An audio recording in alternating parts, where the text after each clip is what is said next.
फिर आई हसीन दिलरुबा। ये मूवी हसीन ही नहीं साथ में रंगीन भी है। इससे पहले इस मूवी का पार्ट 1 2021 में नेटफ्लिक्स पर आया था। पार्ट 1 में ऋषभ ने रानी को पाने के लिए अपना हाथ तक खो दिया था और पार्ट 2 में बहुत सारा घमासान होने वाला है। इस मूवी में 3 लीड कैरेक्टर होते हैं, अभिमन्यु, रानी सक्सेना और ऋषभ। रानी और ऋषभ का पहले से ही अफेयर चल रहा होता है और इस मूवी में जो तीसरा मेल लीड एक्टर होता है अभिमन्यु रानी के घर पर एक दिन इंजेक्शन लगाने के लिए चला जाता है। अभिमन्यु की वहां पर रानी पर नजर पड़ती है। जैसे रानी अपने घर से निकलकर ब्यूटी पार्लर के लिए जाती है, अभिमन्यु उसके पीछे पीछे ब्यूटी पार्लर तक पहुंच जाता है।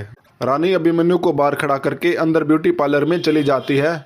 रानी भूल जाती है कि उसका बाहर अभिमन्यु इंतजार भी कर रहा है। जैसे ही बारिश शुरू होती है तो रानी को याद आता है कि अभिमन्यु बाहर उसका इंतजार कर रहा है। अभिमन्यु रानी को थिएटर में आने के लिए कहता है और वो मान जाती है। जैसे ही अभिमन्यु पूरे थिएटर की टिकट अकेला ही खरीद लेता है और वो वहां पर उसके इंतजार में खड़ा हुआ है। रानी ऋषभ के पास चली जाती है और वहां पर उनका गर्मा गर्म रंगीन माहौल चल रहा होता है। अभिमन्यु को इन सब का पता नहीं चल पाता। ऋषभ और रानी के पीछे उत्तर प्रदेश की पुलिस पड़ी हुई है। इससे बचने के लिए उन्होंने एक तरीका निकाला।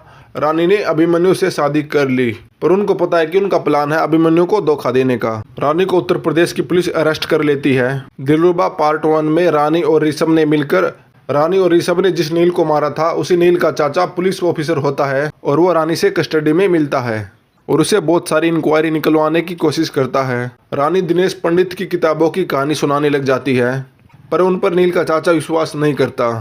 इस मूवी की स्टोरी दिनेश पंडित की किताब में जैसी स्टोरी लिखी हुई थी बिल्कुल आगे वैसी की वैसी ही चलती है। रानी और ऋषभ अभिमन्यु को फंसाने के लिए एक प्लान बनाते हैं जिसमें रानी अभिमन्यु से शादी कर लेती है, पर अब उसके साथ धोखा होने ही वाला है और इसमें सीआईडी का इंस्पेक्टर अभिजीत भी होता है। नील की मौत का केस उत्तर प्रदेश की पुलिस के लिए बहुत ही ज़्यादा मुश्किल हो गया था, पर उन्होंने वो बंद नहीं किया। कई बार सोची भी थी बंद करने की, पर वो चलता ही रहा।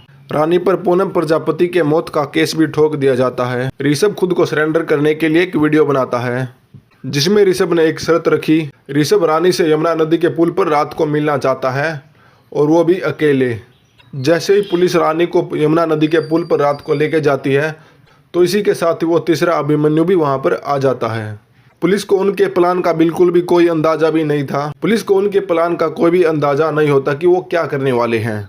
अभिमन्यु भी उन दोनों के साथ मिल गया था और वो तीनों यमुना नदी में नीचे कूद जाते हैं। यमुना नदी में बांध टूटने के कारण बहुत सारे मगरमच्छ आ गए थे। पुलिस को लगा कि इन तीनों को मगरमच्छ खा गए हैं, अब ये तीनों खत्म हो गए हैं, पर ऐसा बिल्कुल भी नहीं था। अभिमन्यु रानी को बाहर लेके निकल जाता है और वो दोनों एक पहाड़ पर खड़े हो जाते हैं और वहीं पर रानी पुलिस को भी बुला लेती है ताकि वो अभिमन्यु को पकड़वा सके। जैसे ही वहां पर पुलिस पहुंचती है तो रानी पानी में नीचे कूद जाती है और पुलिस अभिमन्यु को पकड़ लेती है। अभिमन्यु और पुलिस को लग रहा है कि अब रानी मर चुकी है, पर ऐसा बिल्कुल भी नहीं था। रानी नीचे पानी में तैरकर बाहर निकल जाती है और वहां पर उसको ऋषभ भी मिल जाता है। तो यहीं पर इस मूवी की स्टोरी की एंडिंग हो जाती है। फिर आई हसीन दिलरुबा। हमें अगली कहानी का पता नहीं चलता कि क्या होने वाली है। तो इस मूवी को हम एक अच्छी खासी मूवी कह सकते हैं। तापसी पन्नू की इस मूवी में बहुत ही अच्छी खासी एक्टिंग हमें देखने को मिली।